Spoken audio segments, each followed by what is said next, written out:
But it started at 1 p.m., the big pre-show.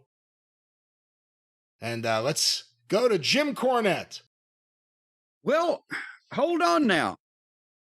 They started, it was 3. See, we got it there on Central Time. So we want to get this exact now, because this is one for the ages. They may have been going for a Guinness Book of World Record deal. They were in Central Time in Texas. So here on Eastern Time, the pay-per-view started at 3 o'clock. That means 2 o'clock there. Now, the pre-show was 2 hours long, but they didn't actually have matches during the entire 2 hours. So they were just talking and various nonsense for about an hour. So we only add an hour onto the matches. So really the matches started about 1 o'clock Central Time. And then the thing was not over until how far into Saturday night's main event? I had to watch it in 3 different pieces. It was so fucking long. So are we saying that the main show was over 6 hours, right? Plus the pre-show. The main show plus the pre-show, definitely. The main show, you said it started at 3. I didn't even realize that. So it was at least over 5 hours, close to 6. Yeah. Because, well, no, it was 5 hours and old Kenny's match wasn't over yet. And then they had that whole main event. So the main part of the pay-per-view was 6 hours long, plus closing in on it, plus the hour of pre-show matches. Well, the final 2 matches alone were 90 minutes. Yes, every bit of it. But this is... I understand that everybody's saying, oh, but they drew 30,000 people. And yet, and 15,000 of them have had tickets since they announced this thing because they're going to go and watch pigs be slopped. I don't know anything that AEW does. They will go and watch it. But it's a very wonderful thing. But they're overlooking what's in front of their eyes is that that crowd is diminishing the newness, the specialness every time they do something for the first time ever twice, or they jump the shark on, they've flamethrowered people and they've fucking poisoned people or whatever. What can they do to make any difference ongoing I'm talking on a business basis? There's no free agents they can sign. There are very few, if any, on the horizon it looks like they could get. The ones they got that's in top spots is getting older and ain't gonna last long at this rate. Their first All in Wembley Stadium did 80,000. Then they did 50,000. Now they came to Texas, did 25,000. Yes, it's great. Also, Tony spent $1 billion fucking dollars. It's all great. But as a product, what these numbnuts don't realize is MJF is the only one of that generation age group that has a picture on. What the fuck else can any of you motherfuckers do to each other? Nothing works. Nothing beats anybody. It's at the same time both an incredible expose of how phony wrestling is and the most legitimately dangerous and painful shit that's ever been done. And you guys used to do a hard way every once in a while for a black eye to make people believe. But now this indie-rific generation has made sure that everybody's smart and knows that it's all a work and et cetera, and then goes out there and plainly cooperates with each other to slice each other up for real when everybody knows it's already bullshit. The art has been lost of guys that were talented enough to fucking have the fans say, holy shit, he killed him. And he didn't. To now the fans are waiting to see the next spot where they can say, holy shit, he killed him. And there's a possibility. They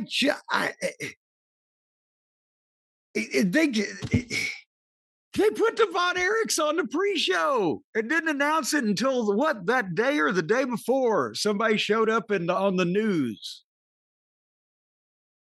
By the way, I'm just looking at my notes here, but more importantly than that, they started the show off with 2 8-man tags on the pre-show, along with 1, 2, 3, 4, 5, 6 corner people. And then they proceeded to pretty much do everything but draw and quarter human beings for 6 hours, 7 hours, no, 6 more hours, until it was way past the point of you're just, my God, please, what the fuck? And they've set this precedent for themselves because they've done so much other goofy shit since in 5 years. What are we going to do? Fucking human sacrifices to goat gods in 2.5 years? Is this the scale of evolution, Brian? I'm sorry. I'll allow you to speak. I don't have any comments about the goat gods, whatever it is, but again, it's a lot of wrestling, and at a certain point, like you said, and we've been saying it for a long time, of course, but everyone kicks out of everything. Nothing can beat anyone. And, you know, when you're doing it just for big pops, where the big pops matter more than logic or storytelling, it's just about getting those big pops and getting those oohs when you pull something out, that defeats so much of the purpose. And like you said, I mean, I don't know how many fans have the thing of like, well, I've seen it all, I don't need to see more. They get sick of people and booking more than, you know, they still pop for tables, but it's just nonstop everything. Well, but that's the thing. You know, when you talk about defying logic, reason, what about memory? There's a bunch of guys that's, you know, risking life and limb multiple times in the same match. By the time they get to the end, you can't even remember who went through the first fucking table because there's been so many others. And again, like I said, the hard way, it used to, okay, I'll punch you, you know, boom, we'll get some fucking color from the eyebrow. Now it's like, well, I might give you a neck fusion surgery here with this, but so just for the sake of folks who want us to make sure we report all the details, the pre-show matches, which we did not watch, Dustin Rhodes, Marshall, and Ross Von Erich, and Sammy Guevara with Kevin Von Erich in their corner. In the opening match, defeated Shane Taylor, Lee Moriarty, Charlie Bravo, and Sean Dean with Anthony Ogogo and Trish Adora. And we had just been talking last week about, my God, they've got the Von Erichs under contract and they haven't even put them on this,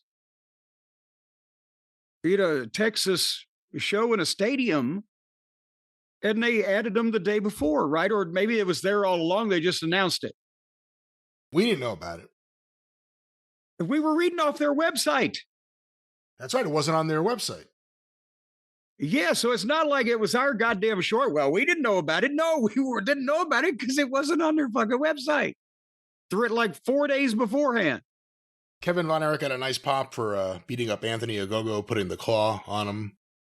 And the other thing was Dustin has, I guess I'm not sure, they his sister's kids? They call themselves the Rhodes brothers? Yeah, his nephews, they said, yes. And they were there. They were there too, because I was confused because I left the room and I came in the middle of the match and they said the Von Erichs are there. And I haven't seen the Von Erichs in a while, so I'm looking at the guys at ringside. I'm like, are those the Von Erichs? Who are those guys? I had no idea who anyone was.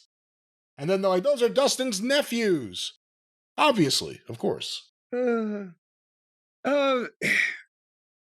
you know, I was going to say, again, the Von Erichs, I think it's more important to the people watching from everywhere else but Dallas at this point on an AEW show, because the Von Erichs, what percentage of, they said there were fans here that I read in the opening, 29 countries and 50 states there were fans from. So 29 countries, all 50 states. Hey, how do they know that? I've always wondered that. Even when WWE says that, how do they know? Well, no, it actually mail computer orders, computer or internet. You know what I'm saying? When the people have bought, you can get that information from, unless they've got Express VPN telling the guys in Biloxi, Mississippi, and they think he's in Ireland. I don't know, but that's how. You didn't used to be able to do that. Obviously, 40 years ago, at Texas Stadium, the biggest, the record-setting gate, Flair and Carey, 30 however many thousand people. I don't know if 10% were from outside Texas and Oklahoma. I bet you maybe Louisiana, Shreveport. But that's why I say, they need to worry about what can they follow this shit with, because their big shows, wherever they're having them, are not getting bigger, they're getting smaller. As a positive, I'll say, it looked great. They made it look full and great on TV. It looked tremendous. It was the most impressive looking AEW show, even more than Wembley, I thought. And apparently there was a big walk-up. I heard they got close to 30,000, if not 30,000 people. Yeah, and when they've got something where they can shoot at least some percentage of the building, instead of when they were doing, 2,000 in the NBA buildings, their TV people can make it look good because you've got some options and you got the wide shots and everything. And again, they did great. But they've put themselves in a position to where now they think, oh, geez, we've got all these people and the WWE's counter programming us, so we have to goddamn slaughter a fucking herd of cattle. There are some people that think that's why the event ran as long as it did, it was a deliberate attempt to fuck with Saturday night's main event. Well, yes, but think about this. They're on fucking pay-per-view. And or there's what are they, whatever they're streaming on, in what percentage are they going to fuck with NBC television? Is suddenly some AEW or wrestling fan on the fence going to go, oh shit, I could either watch Saturday night's main event from the start, or I could find this pay-per-view or streaming show and watch the last 20 minutes of it? Maybe. Because they wouldn't know it's still on unless they were on fucking Twitter looking it up. What sense does that make? Am I missing something here with the I don't think the modern technological generation? Unless the idea is we will cause people not to rush to Saturday night's main event right away when it starts. I don't think it's an effective counter attack, but I think Tony needs to counter attack more, because they're going to fuck with every show he has going forward. Every big pay-per-view. Okay, but rush to Saturday night main event. How? He started at 3:00 in the afternoon. Saturday night's main event started at 8:00. Don't people want to eat dinner? Are they having fucking sandwiches in front of the TV so that their viewing is not interrupted? Well, a lot of people use the AEW weight loss program, which is, once a month you watch their pay-per-view and you don't move for hours. You don't eat. Second match on the pre-show, Hitchia. Lance Archer, Rocky Romero, and Trent lost to Ishii, Hologram, Kyle O'Reilly, and Big Boom AJ, accompanied by Big Justice and the Rizzler. Okay, the Costco, or was it Sam's Club? Which one was it? These guys are the Costco guys. Costco. They were supposed to be getting them all this massive publicity because of their reach and etc. Then everybody made a big deal out of the first time. Now they're on the pre-show. And did anybody even talk? Have they been on television?